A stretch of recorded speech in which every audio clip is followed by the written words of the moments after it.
नमस्कार दोस्तों, स्वागत है आपका हमारे YouTube channel BEd lesson plan में। दोस्तों, पाठ्य योजना की श्रृंखला में आज हम एक नई पाठ्य योजना लेकर आए हैं जो कि भूगोल विषय से संबंधित है और प्रकरण है इसका पृथ्वी की आंतरिक संरचना।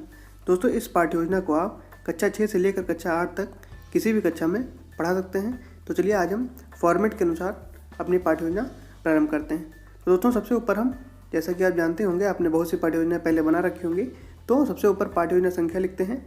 उसके बाद तुरंत हम विद्यालय की हेडिंग देते हैं। दोस्तों, यहाँ पर उस विद्यालय का नाम लिखते हैं जहाँ पर आप शिक्षण के लिए जाएंगे। देखिए, यहाँ पर लिखा भी हुआ है कि विद्यालय का नाम जहाँ शिक्षण के लिए जाना है। अपने महाविद्यालय या विश्वविद्यालय का नाम नहीं लिखेंगे। तो यदि आपको भी ज्ञात नहीं है कि आपको किस विद्यालय में जाना है तो इस कॉलम को खाली छोड़ दीजिए, बाद में जब भी पता लगे तो लिख लीजिएगा। उसके बाद दोस्तों, इस प्रकार के ब्लॉक्स बनाते हैं जिसमें दिनांक, कक्षा, विषय, उपविषय, चक्र और अवधि लिखते हैं। तो कक्षा में 6 से 8 जिसमें भी आप बनाना चाहें, विषय में सामाजिक विज्ञान, उपविषय में भूगोल, चक्र, अवधि जैसी सूचनाएं आप अपने अनुसार लिख ही लेंगे। उसके बाद दोस्तों हम प्रकरण लिखेंगे पृथ्वी की आंतरिक संरचना। तो प्रकरण लिखने के बाद में जो सबसे पहली हेडिंग देते हैं हम, वो देते हैं सामान्य उद्देश्य की। दोस्तों, सामान्य उद्देश्य शुरू करें उससे पहले कुछ ज़रूरी बातें, जैसे कि यदि आप नए दर्शक हैं हमारे, तो सबसे पहले आप हमारे चैनल को सब्सक्राइब करें। यदि आपको हमारे वीडियोज़ के माध्यम से सहायता मिल रही है, आपको पाठ्य योजना बनाने में आसानी हो रही है, तो कमेंट करके हमें ज़रूर बताएं। क्या सुधार करने चाहिए इसके बारे में बताएं। और दोस्तों, वीडियो को लाइक करना बिल्कुल भी ना भूलें। साथ में कमेंट करके ये भी बताएं कि आप कहाँ से हमारा वीडियो देख रहे हैं। तो चलिए आगे हम सामान्य उद्देश्य से शुरुआत कर लेते हैं। तो सामान्य उद्देश्य जो होते हैं वो कॉमन ही होते हैं। जितने भी भूगोल की पाठ्य योजनाएं बनाई जाएंगी उनमें लगभग यही सामान्य उद्देश्य लिखे जाते हैं। और जिनकी जो संख्या होती है 5 से 6 लिखें उतने ही पर्याप्त होते हैं। इसमें ज़्यादा इसलिए लिख दिए जाते हैं क्योंकि बहुत से बच्चे जो है, ज़्यादा बच्चे भी क्या कहें, बीएड कर रहे हैं, बीटीसी कर रहे हैं, तो लेकिन फिर भी इसमें जो संख्या है वो 8 से 9 लिख दी जाती है। आप 5 या 6 लिख लीजिए। तो पहला देखिए, इसमें छात्रों का मानसिक और बौद्धिक विकास करना। दूसरा है छात्रों को भौगोलिक तथ्यों से परिचित कराना। तीसरा है छात्रों में सामाजिक गुणों का विकास करना। चौथा है छात्रों में सत्य एवं असत्य का निर्णय करने की योग्यता का विकास करना। पांचवा है छात्रों में चिंतन करने, तर्क करने और निर्णय लेने की शक्तियों का विकास करना। छठा है छात्रों को प्राकृतिक वातावरण एवं मानव जीवन से संबंध स्थापित करने में सहायता करना।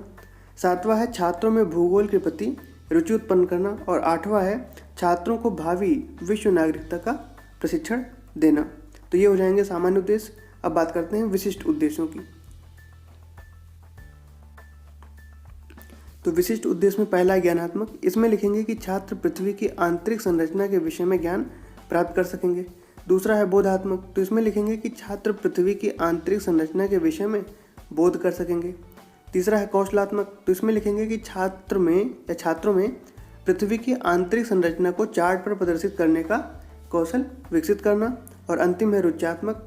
तो इसमें लिखेंगे कि छात्रों में पृथ्वी की आंतरिक संरचना से संबंधित विषय को पढ़ने की रुचि विकसित करना। तो ये हो जाएंगे विशिष्ट उद्देश्य।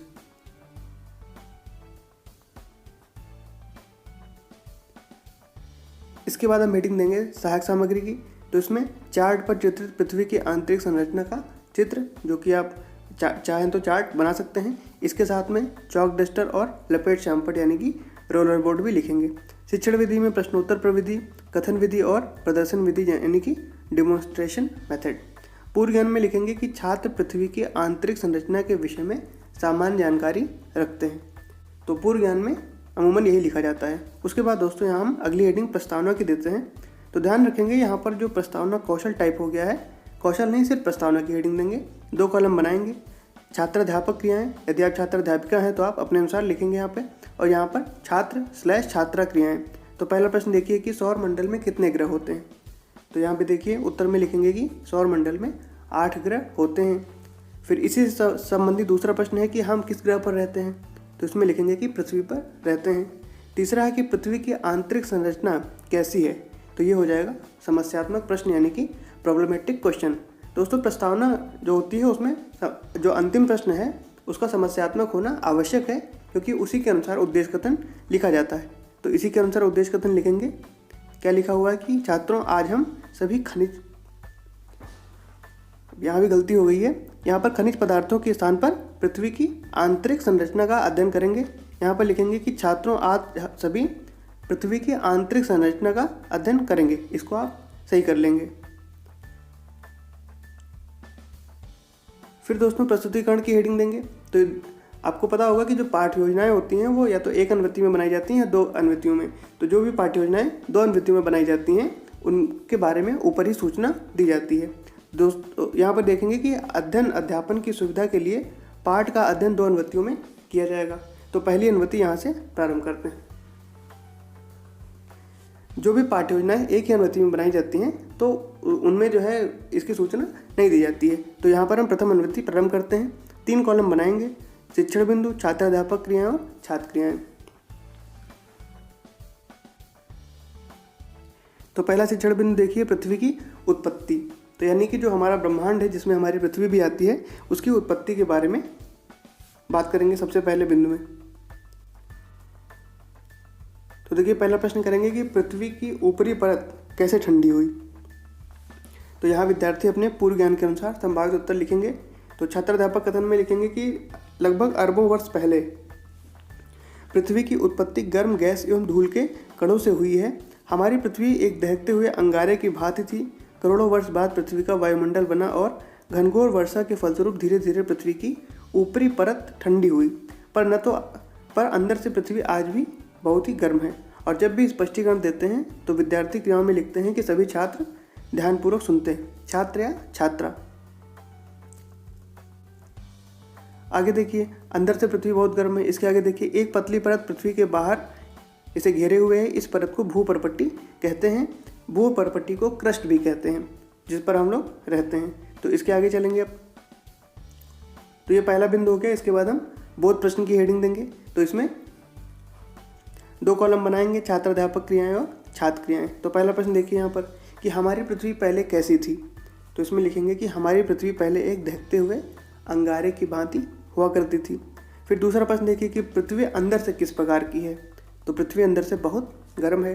तीसरा प्रश्न है कि भूपर्पट्टी किसे कहते हैं या भूपर्पट्टी को क्या कहते हैं। तो यहाँ पे लिखेंगे कि भूपर्पट्टी को क्रस्ट कहते हैं। तो ये हो गए बोध प्रश्न। इसके बाद हम निरीक्षणकार की हेडिंग देंगे। तो इसमें लिखेंगे कि छात्र अध्यापक या छात्र अध्यापिका छात्रों को श्यामपट्ट सारांश कक्षा में लिखने का निर्देश देकर कक्षा में घूम घूम कर निरीक्षण करेंगे। और ये श्यामपट्ट सारांश क्या है, तो इन्हीं बोध प्रश्नों को ही श्यामपट्ट सारांश कहते हैं। चलिए आगे बढ़ते हैं द्वितीय अनुवृत्ति की तरफ। यहाँ पर हेडिंग दे देंगे द्वितीय अनुवृत्ति। पुनः उसी प्रकार से 3 कॉलम बनाएंगे, शिक्षण बिंदु, छात्र अध्यापक क्रियाएं और छात्र क्रियाएं। तो यहाँ पर देखिए बिंदु लिखेंगे पृथ्वी की आंतरिक संरचना शिक्षण बिंदु में। तो यहाँ पर देखिए पृथ्वी की भूपर्पट्टी के नीचे अधः स्तर को 3 भागों में विभाजित किया गया है। कौन कौन से वे 3 भाग हैं, तो सियाल है, सीमा है और निफे। इन 3 भागों में किया गया है। और जब यहाँ पे बताया जा रहा है तो छात्र क्रियाओं में लिखेंगे कि सभी छात्र ध्यानपूर्वक सुनेंगे।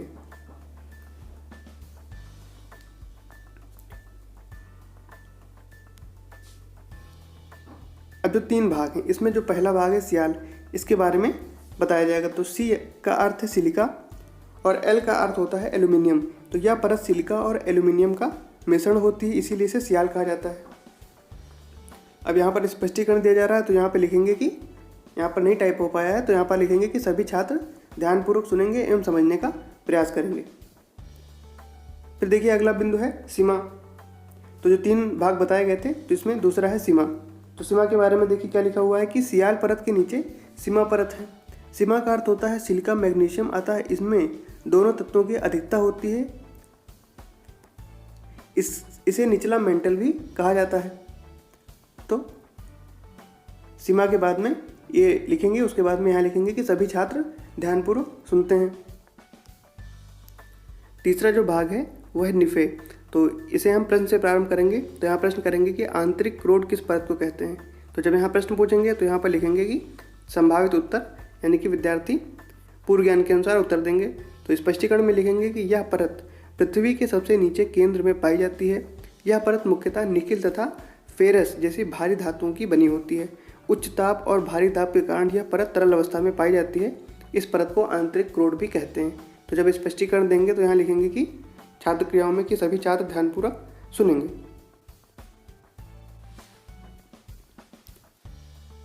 उसके बाद पुनः बोध प्रश्न की हेडिंग देंगे। तो बोध प्रश्न में जैसा आप जानते होंगे कि 2 कॉलम बनाते हैं, छात्र अध्यापक क्रिया और छात्र क्रिया। आप यहाँ छात्र अध्यापिका अपने अनुसार लिख लेंगे। तो पहला प्रश्न देखिए कि सियाल का क्या अर्थ है। तो इसमें लिखेंगे कि सियाल का अर्थ सिलिका यानी कि एल्यूमिनियम होता है। फिर दूसरा देखिए कि सियाल के नीचे कौन सी परत होती है। तो यहाँ पर लिखेंगे कि सियाल के नीचे सीमा परत होती है। और तीसरा प्रश्न है कि मैग्नीशियम किस परत में पाई जाती है। तो इसमें लिखेंगे कि मैग्नीशियम सीमा परत में पाई जाती है। उसके बाद निरीक्षण की हेडिंग देंगे। तो पुनः द्वितीय अनुवर्ती में भी निरीक्षण करेंगे। तो इसमें लिखेंगे कि छात्राध्यापक या छात्राध्यापिका छात्रों या छात्राओं को शामपट सारांश कक्षा में लिखने का निर्देश देकर कक्षा में घूम घूम कर निरीक्षण करेंगे। उसके बाद सबसे अंतिम में पुनरावृत्ति प्रश्न। तो पहला प्रश्न देखिए, इसमें अब ध्यान रखेंगे कि बोध प्रश्न है तो उसमें प्रश्न और उत्तर दोनों लिखेंगे, 2 कॉलम बनाएंगे। जो पुनरावृत्ति प्रश्न है जिनको मूल्यांकन प्रश्न भी कहते हैं, तो आप कहीं अगर मूल्यांकन प्रश्न लिखा देखें तो उससे घबराएं नहीं या कंफ्यूज ना हो। मूल्यांकन प्रश्न और पुनरावृत्ति प्रश्न एक ही होते हैं। तो ये सिर्फ मौखिक रूप से पूछे जाएंगे, इसीलिए उसमें उत्तर का कॉलम नहीं बनाते हैं। तो पहला प्रश्न देखिए, भू परपट्टी किसे कहते हैं। इनकी संख्या जो है आप बढ़ा भी सकते हैं। दूसरा प्रश्न देखिए कि निकिल किस परत में पाई जाती है। और तीसरा है कि पृथ्वी के सबसे नीचे कौन सी परत पाई जाती है। तो ये 3 प्रश्न हैं, इनकी संख्या आप बढ़ा भी सकते हैं अपने अनुसार। उसके बाद गृहकार सबसे जो अंतिम हेडिंग होती है, तो इसमें लिखेंगे कि कल सभी छात्र पृथ्वी की आंतरिक संरचना का सचित्र वर्णन करके लाएंगे। तो दोस्तों पाठ्य योजना यहाँ पर समाप्त होती है। वीडियो आपको कैसा लगा हमें कमेंट करके जरूर बताइए। वीडियो को लाइक जरूर करिए, चैनल को यदि आप नए दर्शक हैं सब्सक्राइब भी करिए और अपने दोस्तों के साथ भी चैनल के बारे में जरूर शेयर करिए। पूरा वीडियो देखने के लिए बहुत बहुत धन्यवाद।